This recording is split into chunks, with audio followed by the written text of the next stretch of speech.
বয়সের নিয়ম না মানার অভিযোগে রাজধানীর ভিকারুননিসা নূন স্কুল অ্যান্ড কলেজের স্কুল শাখার ভর্তি করা প্রথম শ্রেণীর ১৬৯ শিক্ষার্থীর ভর্তি বাতিল থাকবে বলে রায় দিয়েছে হাইকোর্ট।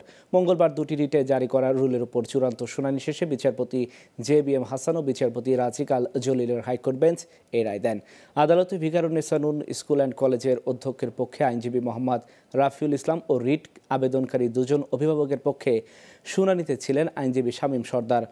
আর রাষ্ট্রপক্ষে ছিলেন ডেপুটি অ্যাটর্নি জেনারেল কাজী মাইনুল হাসান। রিট আবেদনকারী ১৩৬ জন অভিভাবকের পক্ষে ছিলেন জ্যেষ্ঠ আইনজীবী মোস্তাফিজুর রহমান খান ও সৈয়দ সাইদুল হক সুমন।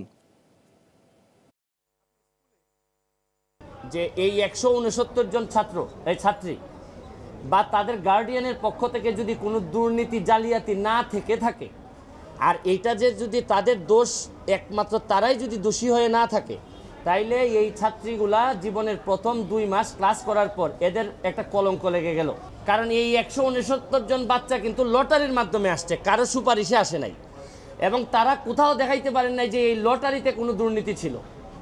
এর মানে হচ্ছে গিয়ে যাদের দায় ছিল তারা কেউ ভিকটিম হইল না, ভিকটিম হইল গিয়ে ১৬৯ জন ছাত্রী এবং তার বাবা মারা।